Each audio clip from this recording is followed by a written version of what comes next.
And though we like to imagine Zack and the gang being, friends forever. Saturday mornings in the late 80s and early 90s had a specific kind of magic. High school looked like the most incredible place on earth. Every teenager had perfect hair, solved every crisis before lunch.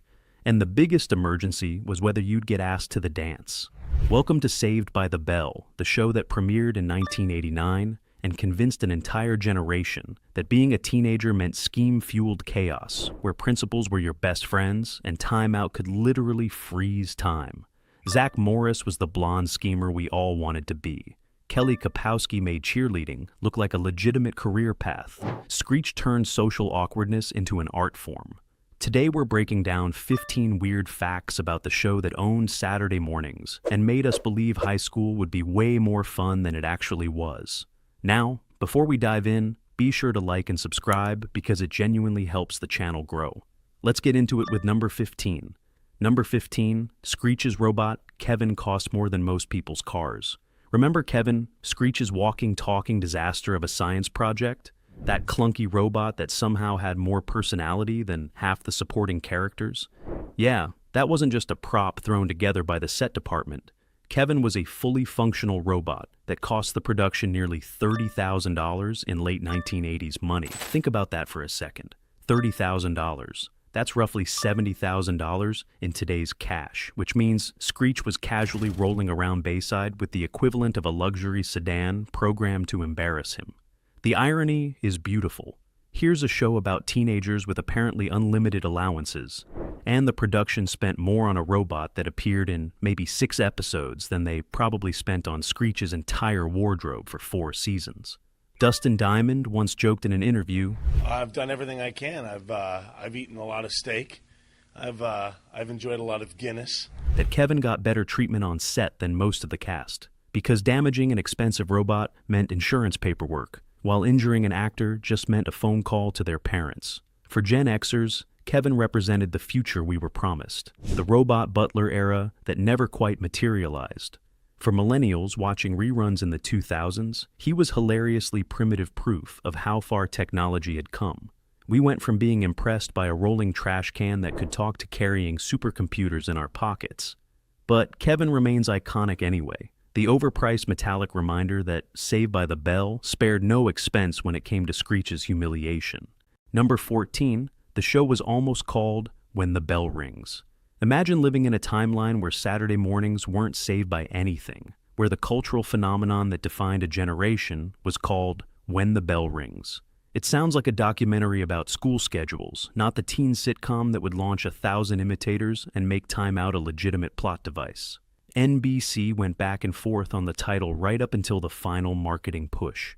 When the Bell Rings was the frontrunner because, according to producer Peter Engel, it felt more descriptive and educational, like they were making some kind of after-school special about time management instead of a comedy about teenage chaos. But because he was a couple years younger, but at that time, when you're a teenager, it's a big difference. The network was genuinely worried that Saved by the Bell sounded too much like a religious program, which is hilarious considering Zach Morris treated moral authority like a suggestion he could scheme his way around. Then someone in marketing had a moment of actual brilliance and pointed out that Saved by the Bell was already an expression everyone knew. It meant last-minute rescue, narrow escape, exactly the kind of barely avoiding consequences energy that defined every single episode. The title change happened so late that early promotional materials actually used both names, creating confusion that probably would have tanked the show if social media had existed to roast them for it. Thank whatever powers govern television naming that they made the switch. When the Bell Rings sounds like a show your parents would force you to watch for educational value. Saved by the Bell sounds like the show you'd sneak out of bed early to catch before anyone else woke up, which is exactly what it became. Number 13. Mr. Belding's office changed size every episode. Ever notice how Mr. Belding's office felt massive one week and claustrophobically small the next? How sometimes his desk faced the door, and sometimes it faced the window, and occasionally the window didn't exist at all. Yeah, that wasn't your imagination or some kind of Bayside architectural magic. That was good old-fashioned budget constraints meeting production reality in the most awkward way possible. The Saved by the Bell set wasn't some sprawling Hollywood facility. It was a relatively compact space where every room had to serve multiple purposes depending on the episode. Mr. Belding's office got reconfigured constantly because they needed that square footage for other scenes. Big pep rally episode, shrink the office, expand the gym, lots of classroom scenes. The office becomes a closet with a desk. Set designer Scott Heineman admitted in a 2005 interview that continuity wasn't exactly the priority. They were cranking out episodes fast enough that they figured most viewers wouldn't notice or care that the principal's workspace was apparently located in some kind of pocket dimension where the laws of physics were negotiable. And honestly, they were right. Most of us were too busy watching Zack scheme his way out of trouble to notice that the filing cabinet teleported between scenes. Number 12, Tiffany Thiessen was only 15 playing a senior. Picture this. You're a high school senior dealing with college applications, prom drama, and whether Zach Morris will finally commit to an actual relationship. You're also 15 years old, and technically not old enough to drive yourself to set. Welcome to Tiffany Thiessen's world when she started playing Kelly Kapowski, Bayside's resident perfect cheerleader who somehow looked 22 while being barely old enough for a learner's permit. The age gaps across the cast were honestly wild. Mark-Paul Gosselaar was 15. Mario Lopez was 15. Elizabeth Berkley was 16. They were all playing 17 and 18-year-olds navigating senior year while being supervised by on-set tutors who made sure they completed actual homework between takes about fake homework. California child labor laws meant shooting schedules had to work around mandatory education hours, which explains why so many episodes felt like they took place in a temporal anomaly where school happened at weird hours. Thiessen has talked about how surreal it was to film scenes about college anxiety and adult relationships, while still needing permission slips for everything. She'd shoot a scene about Kelly worrying about her future, then immediately go study for her own actual algebra test. The disconnect was bizarre, but became normal because everyone on set was living the same strange double life. Number 11. The Max was filmed at two different locations. The Max, Bayside's impossibly cool hangout spot, where teenagers apparently had unlimited money for milkshakes, and the jukebox somehow always played exactly what the moment needed.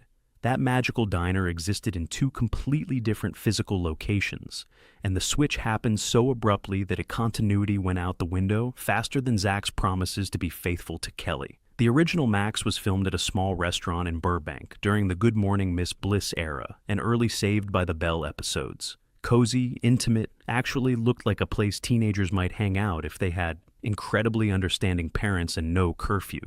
Then production costs happened. The restaurant wanted more money for location fees. The production budget said absolutely not. And someone had to find a new Max before the next episode started shooting. Enter location number 2, a larger space in North Hollywood that looked nothing like the original, except for the strategic placement of booths and that iconic jukebox they transported like it was the Ark of the Covenant. The new Max was bigger, brighter, and if you watch closely, completely different in layout. Booths that used to be by the door suddenly faced the opposite direction. The counter changed sides. The kitchen entrance moved. It was architectural chaos. Eagle-eyed fans spotted the differences immediately, especially during syndication, when episodes aired out of order, and the Max kept shape-shifting between locations mid-season. Number 10.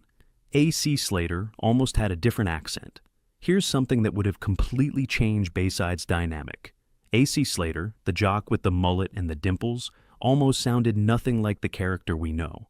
Mario Lopez showed up to his audition ready to play the role as written, an Italian tough guy from New York, and he came prepared with an accent that would have made The Godfather proud.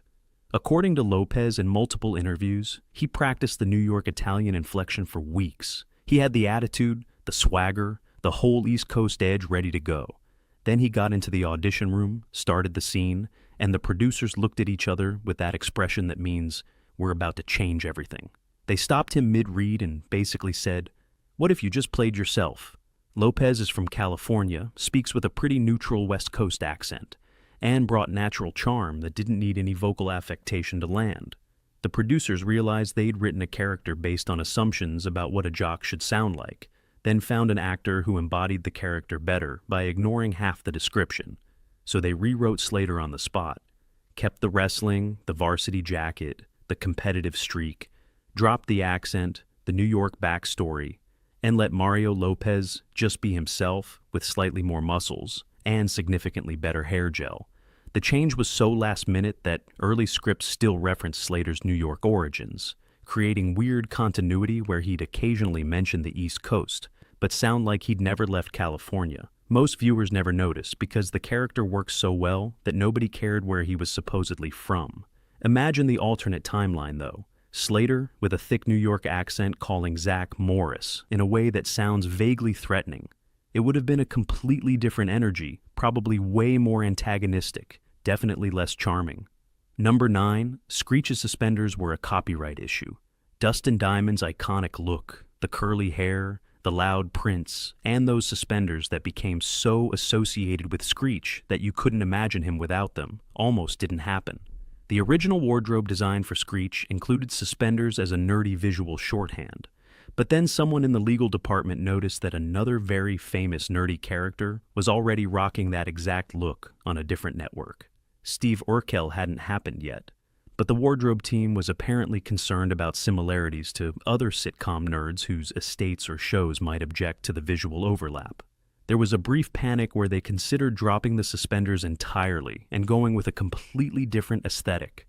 Bow ties were suggested, sweater vests got thrown around. Someone even pitched making Screech wear a pocket protector full of pens, which would have been so on the nose it hurt. Then cooler heads prevailed, and someone pointed out that suspenders aren't exactly trademarkable, and nerdy characters have been wearing them since vaudeville. The costume department committed, made the suspenders part of Screech's signature look, and hoped nobody would sue them for the bold fashion choice of putting stretchy straps on a socially awkward teenager. The best part is how it played out. When Family Matters premiered and Steve Urkel became a cultural phenomenon, also wearing suspenders, it actually helped both shows. The nerdy kid with suspenders became a whole archetype, and both Screech and Urkel benefited from the association rather than competing over it. Number 8, the caffeine pill episode was banned in several markets. Oh, you thought NBC's decision to change Jesse's drug of choice from speed to caffeine pills would make the episode safe for everyone. Think again. Jesse's song, the legendary caffeine pill breakdown episode, got pulled from rotation in multiple markets because apparently even pretend addiction to legal stimulants was too intense for Saturday morning television in certain parts of America. Conservative markets, particularly in the South and Midwest, refused to air the episode during its original run. Station managers looked at Jesse Spano, screaming, "I'm so excited, I'm so scared," while clutching a pill bottle, and decided that wasn't the kind of content their viewers' children needed with their fruity pebbles. The irony is that NBC had already sanitized the script specifically to avoid controversy, and it caused controversy anyway. Parent groups sent letters. The episode became weirdly famous, specifically because some markets banned it, which made teenagers desperate to see what the fuss was about. In the pre-internet era, kids in band markets had to rely on friends in other cities to record the episode on VHS and smuggle it back like it was contraband. A Saturday morning sitcom episode about caffeine pills became the footloose of teen television. The ban actually made the episode more impactful than it would have been otherwise. If it had aired everywhere without incident, it might have been just another very special episode that came and went. Instead, the controversy turned it into required viewing, a cultural moment that transcended the show itself. Elizabeth Berkley's performance became iconic, partly because of the memes, but also because the episode carried the weight of being forbidden content, which automatically makes anything more interesting. Number 7, Lisa's fashion budget exceeded the show's props. Lisa Turtle was Bayside's fashion queen, and that wasn't just character flavor. That was a legitimate production expense that made accountants nervous. Lark Voorhies' wardrobe budget for Lisa was reportedly higher than the combined cost of set props for multiple episodes, which is insane when you remember they were dressing a high school student for a Saturday morning sitcom. The producers made a calculated decision early on. Lisa's character was obsessed with fashion and shopping, so her outfits needed to actually reflect that. They couldn't dress her in generic mall clothes and expect the character to land. So they committed. Designer pieces, coordinated accessories, outfits that changed multiple times per episode. Lisa Turtle dressed better than most of the cast did in their real lives, which created the bizarre situation where the character's fictional closet was more valuable than the actress's actual wardrobe. The cost-benefit calculation was interesting. Yes, they were spending money on clothes for one character, but Lisa's fashion became part of the show's identity. She was the character girls watched to see what was cool, what colors worked together, what styles were coming. In a weird way, Lisa Turtle was a fashion influencer before influencers existed, and the wardrobe budget was the production's investment in making that authentic. Other characters wore the same jacket multiple episodes. Screech basically had a uniform, but Lisa showed up in something different every scene, and the continuity nightmare that created was apparently worth it.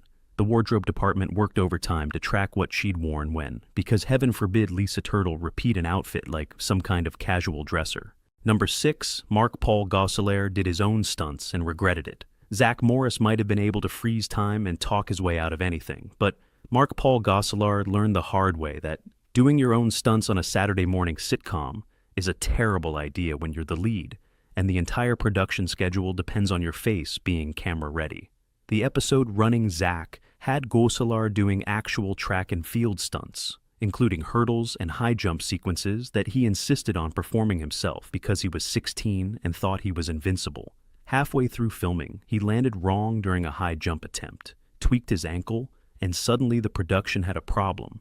Their star couldn't walk properly. They had 3 days of shooting left, and the episode required Zack to be physically active. The solution was creative camera angles, a lot of sitting scenes that got hastily written into the script, and Mark Paul Gosselaar learning that stunt doubles exist for a reason. He's talked about it in interviews with a mix of embarrassment and pride.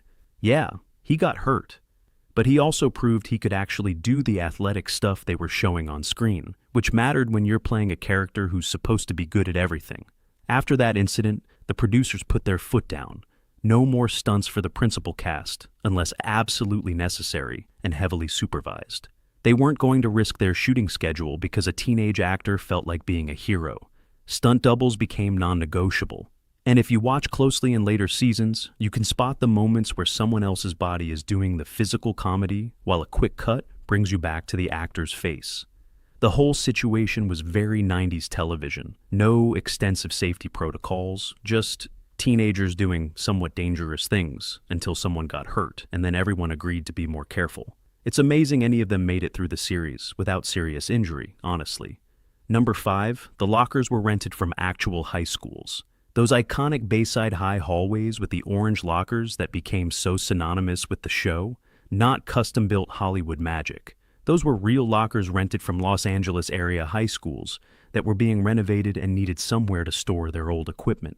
The production found schools upgrading their facilities and basically said, "Hey, can we borrow your trash for 4 years?" The rental agreements were beautifully weird. The schools got paid a small fee, the show got authentic lockers that actually worked, and everyone agreed to pretend this was a normal transaction.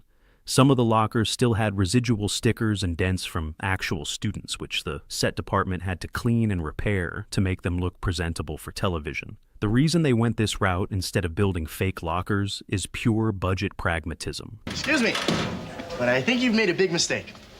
Oh, yeah? Yeah. You parked your bike in my parking